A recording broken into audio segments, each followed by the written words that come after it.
Konsep dan urgensi ketahanan nasional dan bela negara. Secara etimologis, ketahanan berasal dari kata tahan yang artinya kuat, gigih, pandai mengendalikan diri, serta tidak menyerah. Ketahanan mempunyai makna tahan, mampu, dan kuat dalam menghadapi segala ancaman dan tantangan. Sedangkan nasional berasal dari kata nation yang artinya bangsa. Jadi, ketahanan nasional berarti suatu sikap tangguh gigih yang dimiliki oleh suatu bangsa secara politik. Wajah ketahanan nasional Indonesia. Terdapat 3 pengertian ketahanan nasional yang kita sebut sebagai wajah ketahanan nasional. Yang pertama, ketahanan nasional sebagai doktrin. Yang kedua, ketahanan nasional sebagai kondisi. Dan yang ketiga, ketahanan nasional sebagai strategi. Ketahanan nasional sebagai doktrin berisi pengaturan atau penyelenggaraan keamanan dan kesejahteraan dalam kehidupan nasional. Ketahanan nasional sebagai strategi adalah pendekatan pemecahan masalah yang bersifat integral komprehensif menggunakan ajaran Astragatra. Ajaran Astragatra yaitu ajaran yang merupakan 8 unsur di mana 3 unsur ilmiah dan 5 unsur sosial. Pada naskah Garis Besar Haluan Negara pada tahun 1998 didefinisikan beberapa pengertian ketahanan nasional. Yang pertama, untuk menjalankan pembangunan nasional, maka pembangunan nasional itu dijalankan berdekatan dengan pendekatan ketahanan nasional. Yang kedua, ketahanan nasional merupakan kondisi yang dinamis, yang dimana merupakan strategi antara kondisi di segala aspek kehidupan berbangsa dan bernegara. Yang ketiga, ketahanan nasional meliputi ketahanan politik, ketahanan ekonomi, ketahanan sosial budaya, serta ketahanan pertahanan keamanan. Ketahanan nasional berdimensi adalah konsep yang mencakup aspek-aspek penting yang harus dijaga oleh suatu negara, melindungi keamanan dan keberlanjutan, di mana dimensi-dimensi ketahanan nasional mencakupi sebanyak 6 bagian. Yang pertama, ketahanan militer, melibatkan kemampuan negara untuk melindungi diri dan keamanan militer dan mempertahankan kedaulatan. Untuk yang kedua, ketahanan politik, terkait dengan pemerintahan dan hubungan antar lembaga negara untuk mencegah konflik internal. Dan untuk yang ketiga, ketahanan ekonomi, berkaitan dengan kemampuan negara untuk memenuhi kebutuhan ekonomi, mempertahankan pertumbuhan, dan menghadapi ancaman ekonomi. Dan untuk yang keempat, ketahanan sosial, melibatkan kesejahteraan sosial, pelayanan kesejahteraan, pendidikan, dan keamanan masyarakat. Dan untuk yang kelima, ketahanan budaya, merujuk pada pelestarian budaya, nilai-nilai dan identitas nasional. Dan untuk yang keenam, ketahanan lingkungan, melibatkan upaya menjaga lingkungan alam dan sumber daya alam yang berkelanjutan.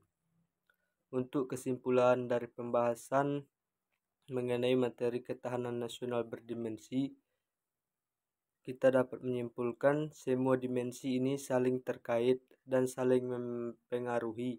Negara yang memiliki ketahanan nasional yang baik harus mampu menjaga keseimbangan dan semua dimensi itu, di mana dimensi ini untuk mencapai kestabilan dan keberlanjutan. Sekian Ketahanan nasional berlapis.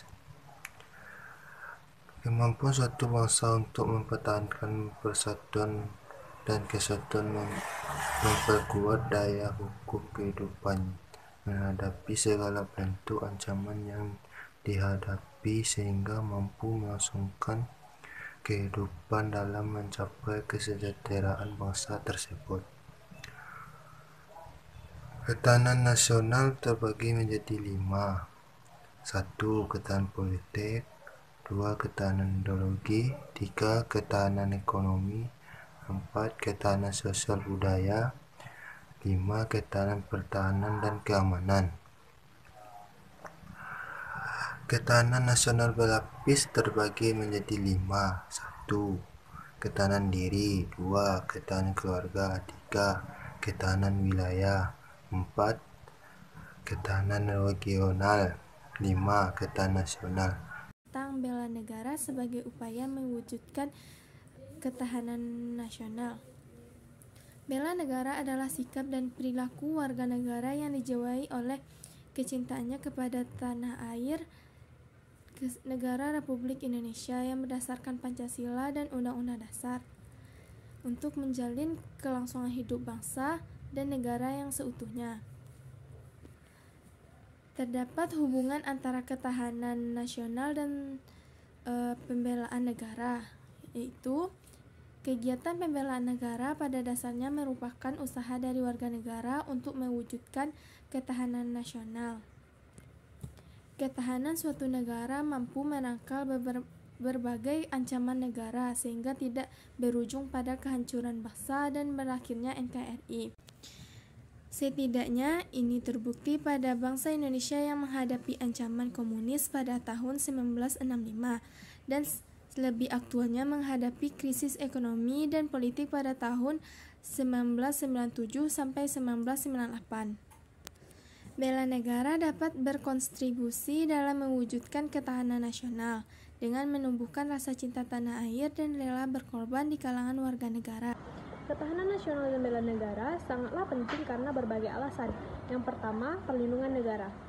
Maksudnya yaitu ketahanan nasional dan bela negara merupakan upaya untuk melindungi kedaulatan dan keutuhan wilayah suatu negara dari ancaman dan agresi dari luar. Yang kedua yaitu kedaulatan dan kebebasan. Mempertahankan kedaulatan negara dan kebebasan warganya merupakan tujuan utama dari ketahanan nasional. Ini memungkinkan negara untuk menentukan nasibnya sendiri tanpa campur tangan dari luar atau campur tangan asing. Yang ketiga yaitu ada keamanan warga. Melalui ketahanan nasional, negara melindungi keamanan dan kenyamanan. Adapun juga kesejahteraan warga negara dari berbagai ancaman termasuk serangan militer, terorisme, bencana alam, dan lainnya. Yang keempat, stabilitas dan perdamaian. Ketahanan nasional berperan penting dalam menjaga stabilitas dan perdamaian regional dan global. Negara yang kuat dapat berkontribusi pada perdamaian dunia. Yang kelima, ada ekonomi dan kesejahteraan. Ketahanan nasional juga berhubungan erat dengan keberlanjutan ekonomi. Negara yang stabil dan keamanan memiliki potensi untuk mempertumbuh ekonomi yang berkelanjutan, yang pada gilirannya berdampak positif pada kesejahteraan warganya. Yang keenam, kewajiban warga negara. Bela negara adalah tanggung jawab setiap warga negara untuk ikut serta dalam upaya menjaga kedaulatan dan keamanan negara. Dengan demikian, ketahanan nasional dan bela negara adalah aspek yang penting dalam menjaga eksistensi dan kesejahteraan suatu negara. Secara historis, gagasan tentang ketahanan nasional bermula pada tahun 1960-an di kalangan militer Angkatan Darat di SSKAD yang sekarang bernama Seskot. Masa itu sedang meluasnya pengaruh komunisme yang berasal dari Uni Soviet dan Cina. Pengaruh komunisme menjalar pada kawasan Indochina sehingga satu persatu kawasan Indochina menjadi negara komunis seperti Laos, Vietnam, dan Kamboja. Tahun 1960-an terjadi gerakan komunis di Filipina, Malaysia, Singapura, dan Thailand. Bahkan gerakan komunis Indonesia mengadakan pemberontakan pada 30 September 1965, namun akhirnya dapat diatasi. Sumber sosiologis adalah kondisi sosial budaya masyarakat Indonesia yang beragam dan heterogen, yang mencakup aspek-aspek seperti budaya, adat istiadat, agama, bahasa, etnis, dan lain-lain. Sedangkan ketahanan nasional dan bela negara perwujudan warga negara dalam upaya mempertahankan dan meningkatkan ketahanan nasional bangsa Indonesia. Politik ketahanan nasional dan bela negara merujuk pada aspek-aspek politik yang berperan dalam mempertahankan keamanan dan kestabilan suatu negara. Materi ini mencakup berbagai faktor politik yang memengaruhi ketahanan nasional dan kepentingan negara. Salah satu sumber politik ketahanan nasional adalah stabilitas politik. Stabilitas politik merupakan faktor penting dalam menjaga ketahanan nasional, karena ketidakstabilan politik dapat mengganggu keamanan dan stabilitas negara. Faktor-faktor yang memengaruhi stabilitas politik meliputi kebijakan politik yang konsisten, pemerintahan yang efektif, dan dukungan publik terhadap pemerintah. Selain itu, faktor politik lain yang memengaruhi ketahanan nasional adalah diplomasi dan hubungan internasional. Negara-negara menjalin hubungan diplomatik dengan negara lain untuk memperoleh dukungan politik, ekonomi, dan militer. Diplomasi yang efektif dapat memperkuat posisi negara dalam menghadapi ancaman dan konflik internasional. Sumber politik ketahanan nasional juga mencakup kebijakan pertahanan dan keamanan negara. Kebijakan pertahanan dan keamanan mencakup strategi militer, anggaran pertahanan, dan kerjasama militer dengan negara-negara lain. Kebijakan ini bertujuan untuk melindungi negara dari ancaman eksternal dan mempertahankan kedaulatan negara. Audio Jungle.